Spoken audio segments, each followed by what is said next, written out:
worry about insurance or missing work to find out if Advent can solve your problem. During your virtual consultation, you'll chat one-on-one with a sinus and sleep specialist to find out exactly what you need to know. Text the word Advent to 797979 to schedule your free, zero-strings-attached virtual consultation. I'm Dr. Mudden Candula. We won't be able to do this forever, but we're doing it now, because Advent knows when you breathe well, you live better.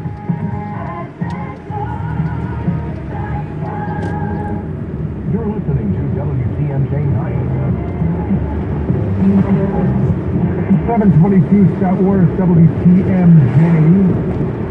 The protest on the Milwaukee north side, been able to track them here.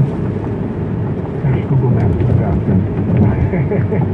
And it would appear that they are now at the intersection of 8th and North. 8th Street and North, which is kind of a funky intersection because it also, there's a couple different on-ramps to 43 South, and that is the location right now. And there are vehicles starting to join the group, and I know that because there are vehicles that are on both sides of North Avenue, and the signs now being shown outside the car windows. I'm talking about images, and some of the more indelible images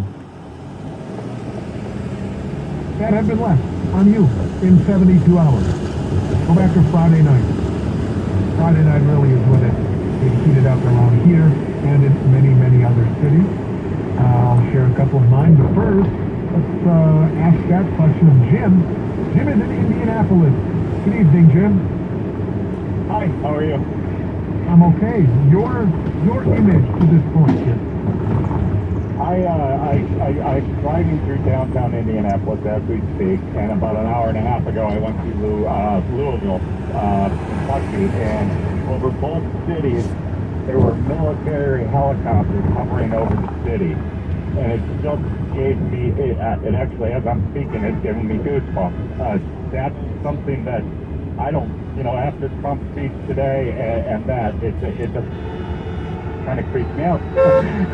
Yeah, there are images that are tied to the response by law enforcement, or in your case, it was actual military helicopters over the city of Indy. Over Indy and Louisville. And Louisville. Let me ask you. And all of downtown Indy's off-ramps are blocked by local police departments right now, too. Do you live in Indianapolis, or are you just traveling through?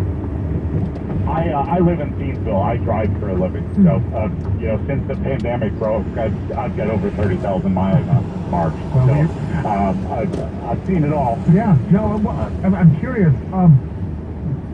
Before we get to Indianapolis, Louisville has been a hot spot. I mean, you talk about some violent outbursts. Louisville, Kentucky. What did you witness in Louisville?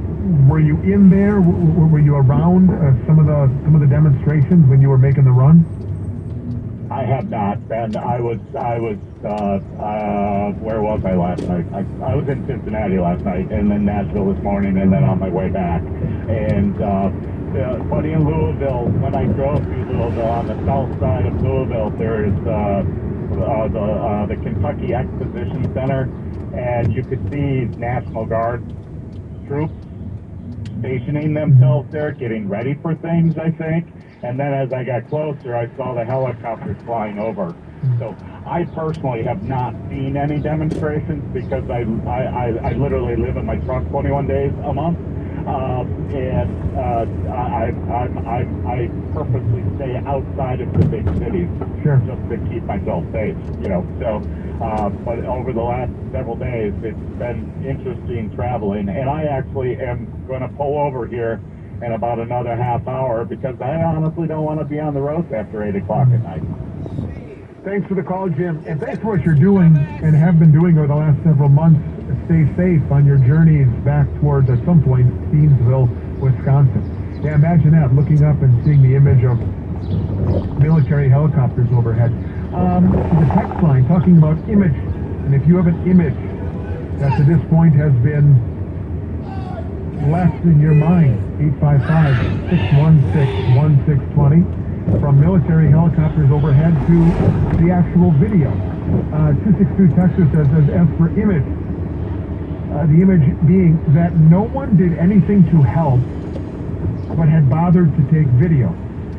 Those people had the chance to make a positive difference, but very sadly chose not to, but to be a bystander taking video. It never should have happened, but when it did, they stood by to film rather than act. I'm not going to take umbrage with the imagery. Like I say, there's no wrong answer. I would just say, I don't know what those people could do. Remember, it wasn't just Officer Chauvin. There were 3 other officers involved. And as the people, as the bystanders with their cameras out are yelling, you know, he's not breathing, or take your knee off of him, and then they're yelling, and you can feel the anxiety in their voice as they're saying that. One of the other officers comes by and kind of pushes them back a little bit. So you're right. I mean, it's tough to watch. And maybe along the lines of it's tough to watch people watch, it is difficult to watch those other officers not do anything. And they will face justice as well before this is all said and done. It won't just be Chauvin. That's difficult to watch. Watching him die, and this was part of the video, Washington Post, watching him die and watching another officer push away people who had been starting to get closer because they were seeing what was happening. And I'll say this to the filming, where would we be without that? What would the story be, or what would the story not be had there not been cell phone footage of this? Think about that as well. We'll continue after this. Hi, Mark Tauscher here. June is National Dairy Month, and it is a great time to recognize Wisconsin's dairy farmers. I grew up on a dairy farm, and I know all of the work and time that it takes to do that job. It is the most important industry in our state, and in many ways, it defines who we are. So, Cheesehead Nation, I know that you'll join me in supporting our own. Look for their products. Make a special effort to enjoy them, especially during Dairy Month. And let's all raise a cold glass of milk to toast Wisconsin's dairy farmers. Everyone's got advice on how to protect your health right now. Hi, I'm Rick Edelman. What I want to do is show you how you can protect your wealth right now for you and your family. First, make sure you have